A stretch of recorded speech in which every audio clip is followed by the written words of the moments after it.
तो भगवान दो प्रकार से काम का नाश करते हैं। एक तो सत्संग के माध्यम से काम का नाश करते हैं। हम आपको क्या कहें, हम भी आप लोगों के जैसे सामान्य मनुष्य ही हैं।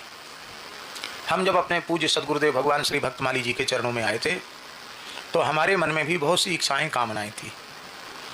आज हम पूर्ण निष्काम हो गए हैं ऐसी घोषणा हम नहीं करते, पर यह बात हम अत्यंत विश्वासपूर्वक निवेदन कर रहे हैं कि केवल सदगुरु भगवान के चरणों में रहते रहते कोई इच्छा कोई कामना संसार की नहीं रही।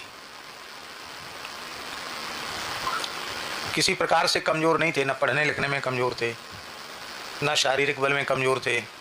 लोग कहते पढ़ाई लिखाई सफल हो जाती है, नौकरी मिल जाए। कहते संस्कृत वालों को नौकरी मुश्किल को मिलती है। हमारे वृंदावन में जिस विद्यालय में हम पढ़ते थे, कवर्गीय विद्यालय रंग लक्ष्मी, उसी में हमको विभागाध्यक्ष बनाया जा रहा था। प्रधानाचार्य जी ने समझाया अभी 70,000 से शुरू है, बाद में लाखों रुपए मिलेगा, वृंदावन वास हो जाएगा। तब हमारा विद्यार्थी जीवन था, इसका मतलब 1995 से पहले की बात है। हमने कहा गुरु जी 70,000, 70 लाख, 70 करोड़ भी कोई महीने का दे तो हमको नौकरी तो करना नहीं। क्यों? नौकरी वो करे जिसको संसार करना हो। संसार में जाने की इच्छा ही नहीं है तो नौकरी किस लिए करेंगे? पढ़ाते जरूर हैं पर पंडिताई भी नहीं करनी है, कथावाचक भी नहीं बनना है। अरे तो बाबा काय को पढ़ रहे हो जो तू कथावाचक ना बनेगो, पुरोहिताई पंडिताई ना करेगो और नौकरी नहीं करेगो तो काय को पढ़ रहे हो? हम कहा हम पढ़ रहे हैं गुरु जी की प्रसन्नता के लिए। निष्काम भाव से जीवन भर पढ़ेंगे पढ़ाएंगे, हमारा मन यही है। हमारे कोई कथा कहने की भी प्रवृत्ति नहीं थी कि हमको कोई कथावाचक बनना है।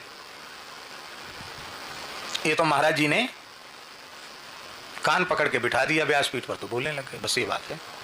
बाकी हमने अपनी ओर से न तो एक पृष्ठ कहीं लिखा कथा के लिए और न किसी को सुना और न किसी के प्रवचन की पुस्तक पढ़ी। और आज भी हम कितना पढ़ते हैं देख लो। तो कथा की प्रवृत्ति, कथा की तैयारी करके हमने एक दिन भी तैयारी नहीं की। गुरु जी की इच्छा हो गई, जो बनाओ सो बन जाएंगे, बन गए, कथावाचक बन गए। अब ये विवेक जी बोल रहे थे श्री गुरुपद नख मणिगण ज्योति सुमृति दिव्य दृष्टि ही होती। बोलते तो सभी हैं पर इस चौपाई का प्रत्यक्ष चमत्कार हमने देखा। 1991 या 92 की बात होगी। पहली कथा जयपुर में त्रिपोलिया बाजार में तारकेश्वर महादेव के निकट हो रही थी।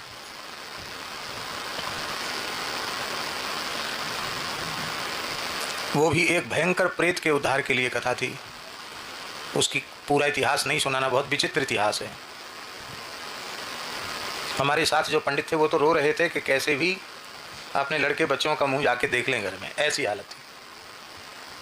इतना प्रेतोपद्रव था वहाँ, और जीवन की पहली कथा थी। पर ठाकुर जी की, गुरुदेव जी की कृपा से बहुत सफल आयोजन हुआ। तो हमने पहले दिन की बात है, 2 समय कथा होती थी, 8 घंटे कथा होती थी। संगीत तो था ही नहीं, 4 घंटे सवेरे 4 घंटे शाम को। तो मंगलाचरण हमको याद था, जन्माद्यस्य यतः नारायणम नमस्कृत्य तक कर दिया।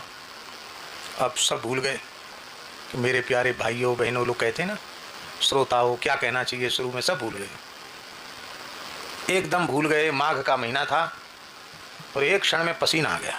अब क्या कहें, सब कुछ भूल गए। बाँच के लाइन लाइन सुनाएंगे तो सुना सकते हैं, लेकिन वो बहुत अच्छा नहीं लगेगा। तो थोड़ी देर चुप हो गए, 1.5-2 मिनट शायद चुप रहे होंगे मंगलाचरण का। न जय न कुछ नहीं बोले, बस मंगलाचरण करके चुप हो गए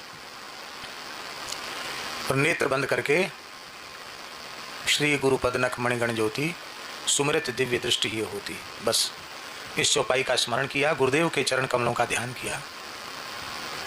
आप विश्वास करें, यह आग्रह हम आपसे नहीं करते,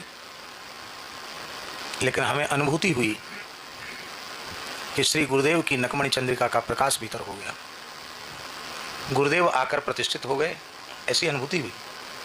गुरुजी ने आकर प्रवेश कर लिया और वो पहली कथा थी जिसमें जयपुर के अच्छे अच्छे विद्वान लोग भी आए थे, क्योंकि जो आयोजक थे वो जयपुर के बहुत बड़े विद्वान थे, शिक्षाविद थे, डॉक्टर ताराचंद जी।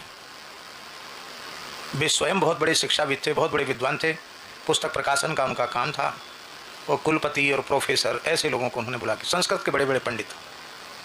पर पहली कथा ऐसी अद्भुत हुई कि लोगों ने कहा कि अभी तो रेख भी ठीक से नहीं आई है, और इतना विद्वत भोग्य शैली में ये बोल रहे हैं, कोई अध्याय नहीं छोड़ा। उस समय कैसेट नहीं बनती थी, नहीं तो सप्ताह की वो सर्वोत्कृष्ट कथा थी। सुखदेव जी के आखिरी दिन तो एक आसन से 10 घंटे कथा कही, बैठ गए तो 10 घंटे बाद उठे।